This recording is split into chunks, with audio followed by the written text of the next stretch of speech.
European Council meeting of 17th and 18th December. I first of all give the floor to the President in Office, Nicholas Schmidt. Monsieur le Président, Mesdames. President, members. The European Council's agenda in December will be a full one.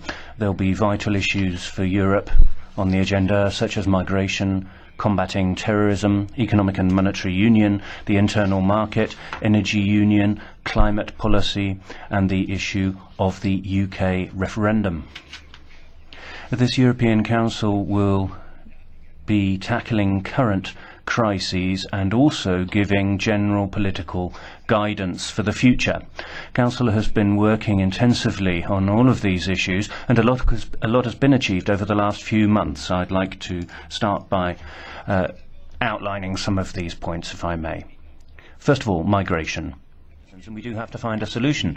The solution, however, cannot be one that runs counter to freedom of movement of workers. I think that is one of the fundamental principles of the EU. We need to take account of the interests of countries that are seen traditionally as developed and countries in other parts of the world. So there's no simple solution to that, but it's an urgent discussion, and I deplore the fact that the Commission has once again postponed it.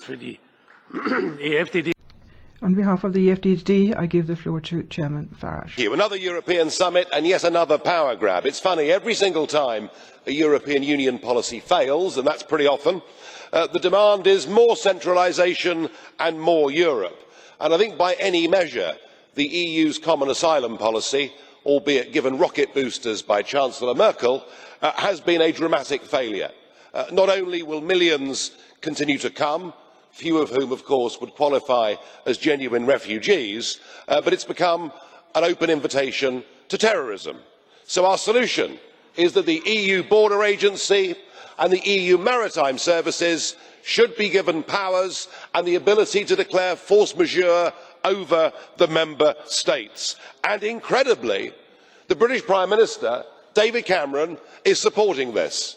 And yet, that's the same Prime Minister who is going in to have a meeting with you tomorrow night to talk about our so-called renegotiation.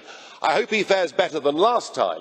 The last time he attempted this, he got to speak at 1 o'clock in the morning, spoke for a total of 7 minutes, during the middle of which the French President, Monsieur Hollande, got up and went out for a pee. So I hope they take him a bit more seriously this time, though I sense that nobody in this room is exactly quaking in their boots. After all, he has asked for almost nothing and is unlikely to even get that. But I'm sure we'll be treated to the usual theatricals.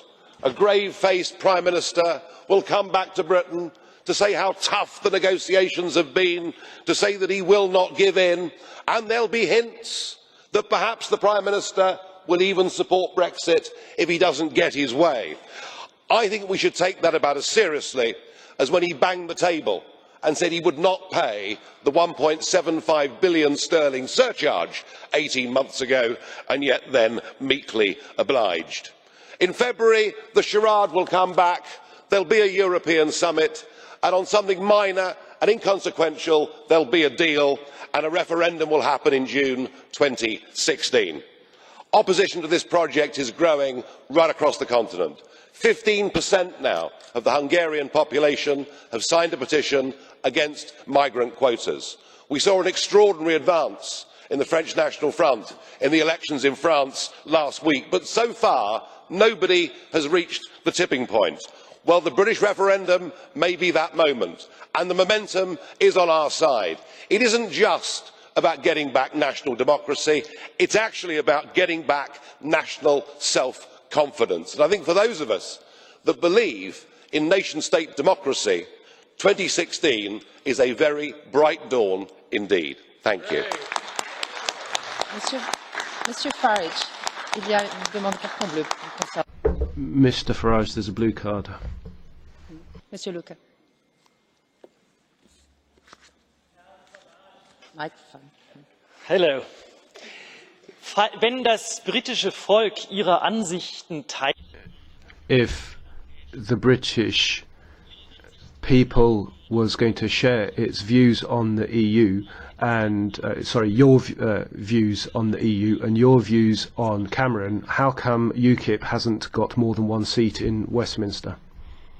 Mr Lucke, as you may or may not understand, we have a very odd electoral system in the United Kingdom, but I would remind you in the European elections UKIP won those elections, and right across the continent we are seeing the centre, the left and the right genuine opposition to the European project growing. The disappointment, Mr Lucke, is that people like you in Germany, who've been critical of so many aspects of the Union, of so much about the euro, appear not to have the courage to logically follow through your own convictions and to conclude that this project is the wrong project and what we want is a Europe of democratic nation states trading together, being friends together, but without the flag, without the anthem, without the Commission and without the European Parliament. La parole est à Monsieur Ferrand, au nom du groupe. Mr. Ferrand, on behalf of the ENF Group, for 1.5 minutes. Ladies and gentlemen, courage subsides. That could be the topic for the next European Council. Claims to fight terrorism are made by the heads of state and government, but hundreds, even thousands of terrorists are entering amidst the migratory flows. Most of the killers of the 13th of November came into Europe that way, such as their leader who came in through Greece. The Schengen Treaty is the origin of our problems, and you want to take a failed system further today. The same applies for EMU. The Council intends to strengthen EMU, even though it's a crying failure. Only a policy geared to the needs of each member state with an organised exit from the euro will allow the peoples of Europe to avoid austerity, recession and sacrifices. The next issue, Brexit, might jeopardise your suicidal choices. The European peoples will speak in each member state in their own elections. Ladies and gentlemen, Europeans don't want your technocratic, ultra-liberal, cosmopolitan Europe anymore. Europeans want a Europe of nations and freedoms. That's the only solution for a genuine future for European civilization. Mrs. Dodds, 1.5 minutes. President, the Council of Ministers meeting this week is viewed with a great deal of interest in the United Kingdom, and many view it as a serious test of whether these institutions are capable of change and reform. A few weeks ago, David Cameron published his agenda for negotiation. It is an agenda without ambition and very far removed from his stated aims for renegotiation in his Bloomberg speech of 2013. Back then, he promised opt-outs from EU legislation, control over migration, curbs on the European courts, and fundamentally he demanded treaty change. Today he has limited himself to so-called changes that merely reflect the status quo and a vague demand for greater competitiveness within the single market. His proposals around benefit uptake have met with fierce resistance. So is this union up for negotiation? Are the European institutions capable of change? Or, as many of my constituents believe, are we simply left to pay the bill while having our concerns ignored? It is a stern test for David Cameron. It is an even bigger test for Brussels. And the scant reference to this in both the Commission and Council contributions this morning does not bode well. Many in the UK have already decided, with the polls showing growing numbers opting for Brexit. Members, the ball is in your court. Madame Dodds. Mrs. Dodds, there's a blue card. Will you accept it? Monsieur Lambert. Ms. Dodds, I heard what you said. I think that your Prime Minister has cornered himself by asking things that he knows pretty well cannot be achieved, especially in terms of freedom of circulation. I believe that the real question that the British people have to answer is whether they believe that they will be stronger on their own, being 1% of the global population, albeit with Trident submarines, not sure it gives you a lot, or by sharing sovereignty to be part of a bloc that can really have influence in this world? Thank you. Thank you for your question. If I may say so, the very question sort of mirrors the attitude of the institutions towards the British renegotiation issue. It is a matter of dilution, dilution, dilution until you give nothing. That has the effect in the United Kingdom of growing the numbers for Brexit. You can choose which way it will go. Niebler pour 1 minute 30. 1.5 minutes for Mrs. Niebler. You have the floor.